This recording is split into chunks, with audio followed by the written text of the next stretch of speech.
Alright, welcome back to the channel. Warhammer Man back in the studio, and we've got another Path of Preview article. Before we get started, make sure to like and subscribe for Warhammer 40,000, Kill Team, Necromunda, Age of Sigmar, and of course, warcry content as well. Let's jump right in and take a look what we've got today. Put the fear of death into your opponents with the stronger and faster Yncarne. The avatar of Khaine may have returned in a new and terrifying powerful form, but it's not the only manifestation of divine wrath appearing in the upcoming Codex Aeldari. The Yncarne are returning alongside their craftworld, Corsair, and Harlequin cousins, bringing them their very own avatar, the Yncarne.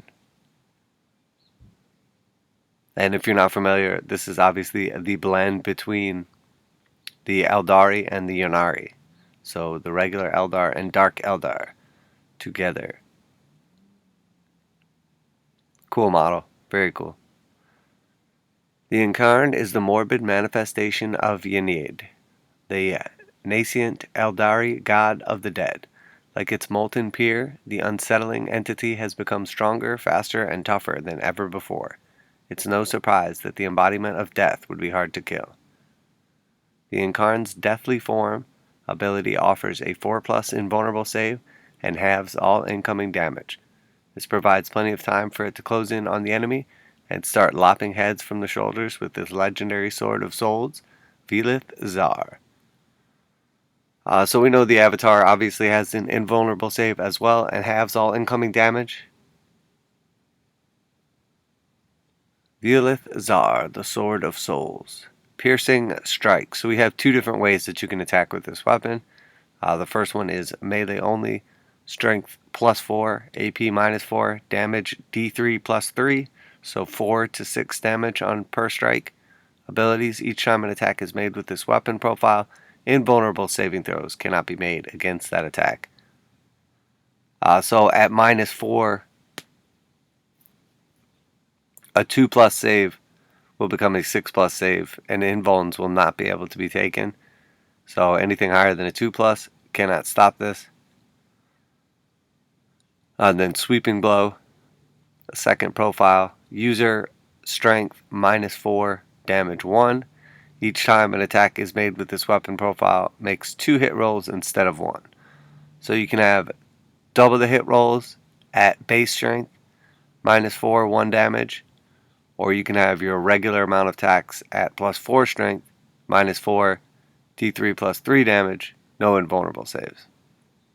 So we've got like a character killer or vehicle destroyer, whatever you want to use it for, and then we've got a just kind of like horde slayer profile. The mythical crone swords are some of the most powerful weapons in the galaxy, and the new profile gives it enough power to match its own legend. Against single targets, it is nearly twice the strength as it used to, passing through both armor and invulnerable saves with ease to deliver a minimum of 4 damage on every swing. When beset by teeming masses unworthy of the Yncarne's focus, it can also sweep them aside with a huge 12 attacks, double its previous potential. Zar was previously the only weapon at the Yncarne's disposal, but now it can also direct its baleful hurricane of soul energy to strip the life of all nearby foes without even rolling to hit. Alright, so it says 12 attacks, and it makes 2 attack rolls per attack. So we know that she has,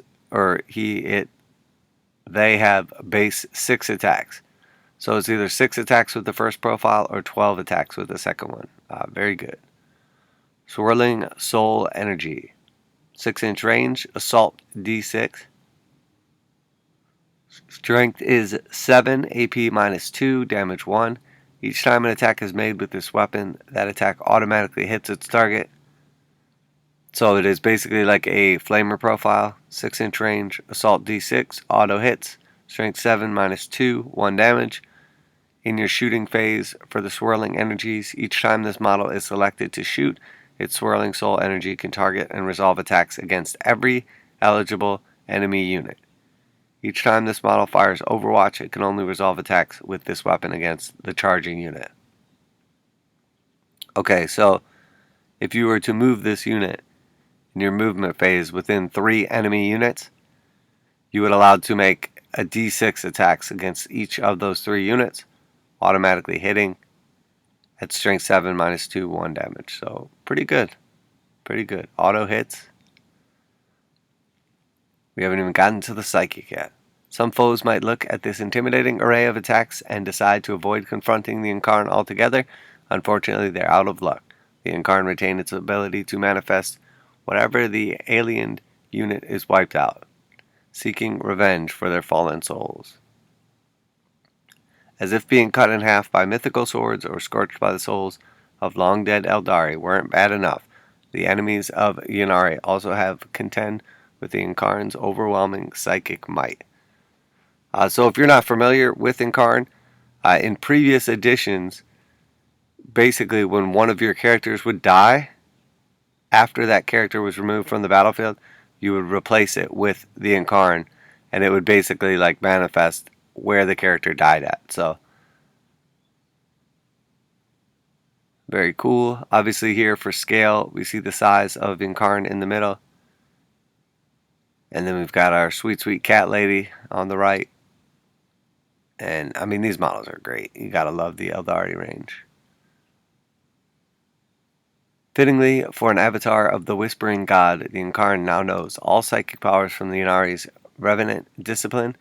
It can assault enemy minds at greater range than before with Storm of Whispers, while protecting a key ally with the new focused Shield of Ynid, perfect for bolstering aspect warriors who already claimed a 5+ invulnerable save. Alright, so we see Storm of Whispers. The Psyker's voice joins those of the dead to drive foe utterly insane. Witchfire. Storm of Whispers has a warp charge value of 6. If manifested, roll 3d6 for each enemy unit within 9 of this Psyker. For each 4+ the enemy unit being rolled for suffers 1 mortal wound. Warp charge value of 6. 3d6 for each enemy unit within 9. So again, if you have 3 units within 9, you roll 3d6 for each, and each 4-up is a mortal wound on the respective unit. So you're going to average 1.5 mortal wounds per unit within 9 inches. Warp power 6. Shield of Ynid. The Psyker manifests a shield of spiritual energy around their allies, sheltering their devotees of Ynid. Blessing. Shield of Ynid has a warp charge value of 6. If manifested, select one friendly Ynari unit, excluding Titanic units, within 12 of this Psyker. Until the start of your next Psychic phase, models in that unit have a 4+ invulnerable save. So you can give any unit with the Ynari keyword within 12, excluding Titanic units, a 4+ invulnerable save. So that could be vehicles, anything just not Titanic units. That's very good. Like the Harlequins before them, the Yncarne can easily slot into existing Craftworld armies, tag team it with the Avatar of Khaine for a breathtaking divine smackdown, or build Psychic Arsenal with upgraded warlocks to better your opponent's fragile minds. More Aeldari reveals are coming on Monday. So yeah, I mean, definitely pretty powerful. It says that he has all of the psychic powers from the Revenant discipline. Now knows all psychic powers. So we see 2 of them here. You know, this is strange though. Why does it say Storm of Whispers, Witchfire? Storm of Whispers has warp charge value of 6. Maybe there's a bunch of different Storm of Whispers way that it can manifest, and just one of them is Witchfire. Just seems strange how that's worded, or maybe they changed the name of it after they wrote the codex and just never fixed it. I'm not sure. I must be missing something. But here we see obviously a blend of Dire Avengers, and then we see some witches in the background here. And then here we see the Yncarne in the center. And then we see Yvraine, the cat lady. And I can't remember exactly what that guy's called, but he's basically like an Eldar slash Dark Eldar leader, bro. But yeah, very cool. Very, very cool. Nice rules. Definitely powerful. Going to be able to do quite a bit of damage, either in, melee, shooting, and psychic. Going to be able to buff friendly, nearby. Anything, really. Ignoring invulnerable saves in combat and essentially armor saves as well. Yeah, pretty good. And depending what strength you're coming in at, +4. So even at strength 3, you're coming in at strength 7. Now, if we're strength 4 on this, coming in at strength 8 is definitely a big deal. And we know 6 attacks, 12 with the sweeping blow. So very good. Very, very good. And we know that you can take this potentially alongside the avatar as well. So no restrictions for one or the other. And we do know that it sounds like, from what we saw, that you're still going to have the rule that she essentially comes to the battlefield when another character dies. So it sounds like she's still going to be manifested when one of your other guys dies. We don't know, is it going to be predetermined before the battle? You pick a character, and when that character dies, she comes in. We don't know if it's going to be just any character, HQ slot, or what the deal is. Could be probably going to be similar to previous editions, but we'll have to wait and see. Obviously, we don't know points on any of this stuff yet. We saw the, warp gate yesterday. We've seen the stats on the avatar, a bunch of aspect warriors, some phoenix lords. I'm interested to see some new model releases. Definitely excited for those. We obviously saw some Corsairs coming out as well. Definitely some really nice looking models, nice looking rules so far. Regardless of what you say, obviously the Tau changed up the meta a little bit. The Aeldari are definitely going to change the meta too. They are extremely potent, it looks like. They are very fast and efficient in the movement phase. They have very, very good psychic. Now with the warp gate, they're going to have some crazy shenanigans for moving around or stopping from being alpha striked. And then on top of that, they are excellent at shooting and quite good at combat as well. Now they are rather fragile, so they're definitely a little more of a glass cannon. They can do a ton of damage, but they are not super durable.